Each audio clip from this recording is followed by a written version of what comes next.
علی سید الانبیاء والمرسلین اللہم صلی وسلم علی نبینا محمد وعلی آلہ واصحابہ اجمعین۔ 16واں روزہ کی مناسبت سے آج 16ویں پارے کا خلاصہ بیان کریں گے انشاءاللہ۔ 16ویں پارہ میں 3 حصے ہیں، ایک سورۃ الکہف کا بقیہ حصہ، سورہ مریم مکمل ہے اور سورہ طٰہٰ یہ بھی مکمل ہے۔ سورہ کہف کے بقیہ حصہ میں 2 مضامین بیان ہوئے ہیں، ایک حضرت موسیٰ اور حضرت خضر علیہ السلام کا قصہ جو 15ویں پارہ کے آخر میں شروع ہوتا ہے اور 16ویں پارہ کی ابتدا میں ختم ہوتا ہے، اور دوسرا ذوالقرنین کا قصہ۔ تو خضر علیہ السلام کے قصہ کے حوالے سے کل ہم نے گفتگو کی تھی کہ موسیٰ علیہ السلام کو وہ اپنے ساتھ لے کر چلے اور 3 مختلف ایسے واقعات رونما ہوئے کہ موسیٰ علیہ السلام اس پر خاموشی اختیار نہ کر سکے اور استفسار کرتے رہے، سوال کرتے رہے کہ آپ نے یہ معاملات کیوں کیے ہیں۔ مشیت الہی اس میں یہ تھی کہ وہی بات کہ موسیٰ علیہ السلام نے جو دعویٰ فرمایا تھا کہ مجھ پر اس روئے زمین پر مجھ سے زیادہ کوئی اہل علم نہیں، تو اللہ تعالیٰ ان کو بتلانا چاہتے تھے کہ فوق کل ذی علم علیم، کہ اللہ نے ہر علم والے کے اوپر کوئی نہ کوئی علم والا رکھا ہوا۔ پھر خضر علیہ السلام نے ان کو ان 3 واقعات کی تفصیل بتلائی کہ یہ جو قتل کیا ہے بچے کو، یا کشتی میں سوراخ کیا ہے، یا دیوار جو دوبارہ گرتی ہوئی دیوار کو کھڑا کیا ہے، اس میں کیا حکمتیں تھیں۔ ذوالقرنین یہ ایک بڑا وسائل والا بہت بڑا بادشاہ تھا، تو ان کا گزر ایک ایسی قوم پر ہوا جو بڑی وحشی تھی اور ظلم و ستم کا نشانہ بناتی تھی لوگوں کو۔ قرآن نے اس قوم کو یاجوج اور ماجوج کا نام دیا ہے۔ یہ بہت بڑے قتل عام کرتے تھے، قد کاٹ والے تھے، بڑے وحشی تھے۔ تو پھر ذوالقرنین کو اللہ تعالیٰ نے ان کے حوالے سے یہ حکم دیا کہ وہ 2 وادیاں یا پہاڑوں کے درمیان ایک سیسا پلائی دیوار انہوں نے کھڑی کر دی تاکہ وہ آگے گزر کر لوگوں کو نقصان نہ پہنچائے۔ احادیث کے اندر اس کی بڑی تفصیل آئی ہے کہ یہ روزانہ دیوار کو ختم کرنے کی کوشش کرتے ہیں۔ قرب قیامت یہ باہر نکلیں گے اور آسمان کی طرف تیر پھینکیں گے تو ان کے تیر خون آلود ہو کر واپس آئیں گے اور یہ دعویٰ کریں گے کہ ہم نے آسمان والوں کو ختم کر دیا۔ کسی دریا یا سمندر کو پانی کو منہ لگائیں گے تو اس کو خشک کر دیں گے۔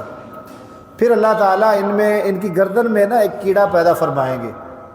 جس سے یہ ساری کی ساری قوم مر جائے گی، اور آسمان سے اونٹ کی گردنوں کی طرح پرندے آئیں گے، جیسے اونٹ کی گردنیں لمبی لمبی ہوتی ہیں،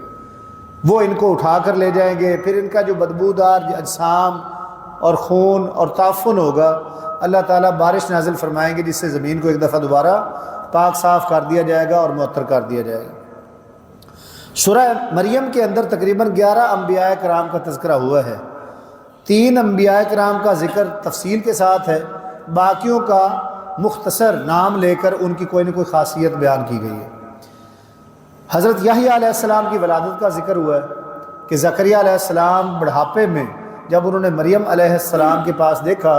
کہ ایسے ایسے پھل اللہ تعالیٰ ان کو عطا فرما رہے ہیں جو بے موسم ہیں، ان کا سیزن نہیں ہے،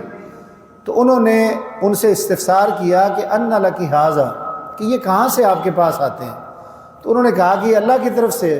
وہ جو چیز جب دینا چاہے بے موسمی عطا کر سکتا ہے۔ تو پھر وہاں پر زکریا علیہ السلام نے اللہ سے دعا کی کہ اے اللہ، اگر تو بے موسم پھل دے سکتا ہے تو میں بے شک بڑھاپے کو پہنچ گیا ہوں، مجھے نیک صالح اولاد عطا فرما دے۔ تو اللہ تعالیٰ نے زکریا علیہ السلام کو بڑھاپے میں یحییٰ علیہ السلام کی خوشخبری عطا فرمائی۔ دوسرے نمبر پر عیسیٰ علیہ السلام کی ولادت کا تذکرہ ہے کہ اللہ تعالیٰ نے ان کو بن باپ کے پیدا فرمایا، اور مریم علیہ السلام کو کن کن مراحل سے گزرنا پڑا، اور ماں کی گود میں کس طرح سے بچے نے اپنی قوم سے خطاب کیا، ہم کلام ہوئے۔ اس کے بعد حضرت ابراہیم علیہ السلام کی اپنے والد کے ساتھ گفتگو کا تذکرہ ہے کہ ابراہیم علیہ السلام اپنے والد کو بار بار یہ تنبیہ فرمایا کرتے تھے، دعوت دیا کرتے تھے کہ ابا جان، جن بتوں کو تم لوگ اپنے ہاتھوں سے بناتے ہو یہ کسی نفع اور نقصان کے مالک نہیں ہیں، ان کے سامنے جو چڑھاوے چڑھائے جاتے ہیں، ان کے سامنے مکھی یا چوہا یا کوئی چیز آ کر وہ چیز اٹھا کر لے جائے تو یہ تو اتنی قدرت نہیں رکھتے کہ ان کھانوں کو، ان چڑھاووں کو بچا سکیں۔ تو وہ ساری دعوت کا معاملہ ہے، اور فرمایا کہ شیطان کی بات نہ مانے وہ تو اللہ کا نافرمان ہے، اس کی مانیں گے تو اللہ کا عذاب آئے گا۔ لیکن والد نے پھر ان کو ڈانٹا ڈپٹا بھی اور روکا کہ اس چیز سے باز آ جاؤ ورنہ میں تمہیں اس بستی سے نکال دوں گا۔ باقی انبیاء کرام 8 انبیاء ہیں جن کا ذکر ہوا، جن میں موسیٰ علیہ السلام ہے، حضرت ہارون ہے، حضرت اسماعیل علیہ السلام ہے، اسحاق علیہ السلام ہے، یعقوب علیہ السلام ہے، حضرت ادریس علیہ السلام ہے، اور حضرت آدم علیہ السلام اور نوح علیہ السلام کا تذکرہ ہوا ہے۔ سورہ طٰہٰ میں 3 باتیں بیان ہوئی ہیں، 3 مختلف واقعات ہیں۔ ایک تو تسلی رسول ہے، نمبر 2 پر حضرت موسیٰ علیہ السلام کا بڑا تفصیل کے ساتھ واقعہ بیان ہوا ہے، اور حضرت آدم علیہ السلام کا قصہ بیان ہوا ہے۔ تسلی رسول کس طرح سے کہ نبی کریم علیہ السلام قرآن کی تلاوت اور دعوت دونوں میں بے پناہ مشقت اٹھایا کرتے تھے۔ رات کے وقت قرآن مجید کی تلاوت اتنے خشوع اور خضوع کے ساتھ کرنی اور لمبی تلاوت کرنی کہ پاؤں میں سوجن ورم آ جایا کرتے تھے، رویا کرتے تھے، سینے سے ہنڈیا کے ابلنے کی طرح آوازیں آیا کرتی تھیں، اور جب قرآن کی دعوت دیتے تھے تو وہ بھی جنون کی حد تک دیتے تھے۔ آپ نے سنا ہوگا کہ نبی کریم علیہ السلام کو وہ ساحر اور مجنون کہا کرتے تھے کہ یہ مجنون ہو گئے ہیں۔ مجنون اس سینس میں نہیں تھا، اس سوچ میں نہیں تھا کہ نبی کریم علیہ السلام نعوذ باللہ کو دماغی حالت کھو بیٹھے تھے، بلکہ دماغی کیفیت درست تھی۔ وہ اپنے کام اپنی دعوت میں اتنے مگن ہو گئے تھے کہ وہ کہتے تھے کہ اس کام کے پیچھے مجنون ہو گئے، اور جب آپ کی دعوت کو مانا نہیں جاتا تھا، اچھے انداز سے سنا نہیں جاتا تھا، تو آپ صلی اللہ علیہ وسلم کا دل رنجیدہ ہوتا تھا۔ تو اللہ تعالیٰ نے ان کو تسلی دی، اور تسلی دے کر فرمایا کہ اے میرے پیارے پیغمبر صلی اللہ علیہ وسلم، یہ بات آپ کو سمجھائے گی کہ آپ اپنے آپ کو زیادہ مشقت میں نہ ڈالیں، زیادہ پریشان ہونے کی ضرورت نہیں ہے۔ اس قرآن سے ہر کسی کا دل متاثر نہیں ہو سکتا۔ جس کو اللہ ہدایت دینا چاہیں گے اس کے دل پر یہ قرآن اثر کرے گا، اور جس کی نصیب میں جس کی قسمت میں ہدایت ہی نہیں ہے نا، وہ قرآن سنتے بھی رہیں گے تو ان پر اثر نہیں کرے گا۔ موسیٰ علیہ السلام کا قصہ، کیسے فرعون نے اپنی بادشاہی میں بچوں کو قتل کروانے کا حکم دیا، پھر آپ کا تابوت میں ڈالا جانا، پھر اس تابوت کا فرعون کے محل میں جانا، پھر وہاں پر ماں کا دودھ پینے کے لیے باقاعدہ طور پر اپنی والدہ کے حوالے کیا جانا، پرورش پانا فرعون کے دربار میں، جوانی ہونی، اور جوانی کے بعد ایک قبطی، یہ جو فرعون کی قوم تھی قبطی کہلاتے تھے، اس میں سے کسی ایک شخص کا قتل ہونا، اور پھر اللہ تعالیٰ نے آپ کو اس کی دیت یا قصاص سے بچایا، وہاں سے ہجرت فرمائی، مدین میں چلے گئے، شعیب علیہ السلام کی زیر دست رہے، پھر کافی عرصہ تک ان کی خدمت میں رہنا، پھر واپس لوٹ کر اپنی قوم کے پاس آنا، پھر فرعون سے اپنے قوم سمیت نجات پانا، سمندر میں رستے پیدا اللہ نے فرما دیے۔ تو یہ ساری تفصیل اللہ نے بتلائی ہے کہ کیسے میں نے بنی اسرائیل کو فرعون کی قوم سے نجات دی، فرعون اور اس کی قوم کو سمندر میں غرق کیا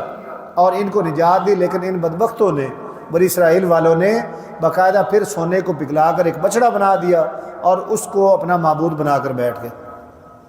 اس کے بعد آدم علیہ السلام کا قصہ بیان ہوا ہے کہ آدم علیہ السلام کو اللہ نے جب پیدا فرمایا تو سجدے کا حکم دیا، تو تمام فرشتوں نے سجدہ کیا، ابلیس نے انکار کر دیا۔ پھر اللہ تعالیٰ نے ان کو بتلایا کہ یہ تمہارا دشمن ہے، تم جاؤ جنت میں کھاؤ پیو سوائے ایک درخت کے، اور پھر ابلیس نے ورغلایا آدم علیہ السلام اور اماں حوا علیہ السلام کو کہ اس درخت کا کھانا کھا لو گے تو کبھی جنت سے باہر نہیں جاؤ گے، اور پھر ان کا وہ درخت کے پاس جا کر کھانا کھا لینا، اور کھانے کے بعد اللہ تعالیٰ نے ان کو جنت سے زمین پر اتار دیا سزا کے طور پر، اور پھر باقاعدہ ان کی مغفرت اور معافی کی بات بھی بتلائی، اور اللہ تعالیٰ نے ان کو پھر معاف فرما دیا۔ یہ سارے کے سارے واقعات قصص قرآن مجید میں 5 قسم کے مضامین بیان ہوئے ہیں۔ ایک ہیں کتاب الاحکام کے نام سے، اللہ نے حکم دیے، نیک کام کرنے کے حکم اور برائی سے بچنے کے حکم۔ ایک علم المخاصمہ، جس میں اللہ تعالیٰ نے جھگڑے کیے، بحث کیے ان بد عقائد لوگوں سے، چاہے وہ مشرکین مکہ تھے، عیسائی تھے یا یہودی تھے، پہلے ان کا عقیدہ بتلایا اور عقیدہ بتلانے کے بعد ان کا رد بھی فرمایا ہے۔ اسی طریقے سے قرآن مجید کا ایک موضوع ہے باقاعدہ طور پر جس میں تفصیل سے اللہ تعالیٰ کی ذات کی نشانیاں ہیں کہ جس میں اللہ تعالیٰ نے اپنے ہونے کا یقین دلایا ہے، اور پھر اللہ تعالیٰ نے اس قرآن مجید کے اندر موت و ما بعد الموت کے مناظر پیش کیے ہیں کہ جب موت طاری ہوتی ہے تو کیسی کیفیت ہوتی ہے انسان پر، اور مرنے کے بعد کیا کیفیت ہوتی ہے۔ اور ایک ہے قرآن مجید کا موضوع قصص۔ تو یہ جو قصے ہیں نا موسیٰ علیہ السلام، آدم علیہ السلام، سابقہ انبیاء کے، یہ اس امت کو بتلایا گیا کہ پچھلی قوموں میں کیا کیا ہوتا رہا ہے۔ اگر وہ تابعدار تھے تو اللہ کے انعام ہوئے، اور اگر انہوں نے نافرمانی کی تو اللہ کے عذاب کے مستحق ہوئے۔ یہ ہمارے لیے بھی تنبیہ عزیز بھائیو، ہم اس میں کوئی شک نہیں کہ اللہ کو بہت پیارے ہیں، پیارے پیغمبر علیہ السلام کی امت ہے، لیکن اگر نبی کریم کے طریقے کے مطابق چلتے رہے تو پھر ہمارے اوپر اللہ کے انعام ہوں گے، اللہ کی رحمتیں ہوں گی، اور اگر نبی کے طریقے سے ہٹ گئے تو پھر اللہ کے عذاب کے نعوذ باللہ مستحق نہ ہو جائیں۔ اللہ تعالیٰ ہم سب کو اپنی حفظ و امان میں رکھے اور نبی کریم صلی اللہ علیہ وسلم کے نقش قدم پر چلنے کی توفیق عطا فرمائے۔ وآخر دعوانا الحمدللہ رب العالمین۔ الحمدللہ رب العالمین والصلاة والسلام علی سید الانبیاء والمرسلین۔ اللہم صلی وسلم علی نبینا محمد وعلی آلہ واصحابہ اجمعین۔ ربنا آتنا فی الدنیا حسنہ وفی الآخرۃ حسنۃ وقنا عذاب النار۔ اللہم اکفنا بحلالک عن حرامک واغننا بفضلک عمن سواک۔ یا رب لک الحمد کما ینبغی لجلال وجہک وعظیم سلطانک۔ اللہم انا نسألک علما نافعا وعملا متقبلا ورزقا طیبا۔ اللہم اشفی مرضانا ومرض المسلمین،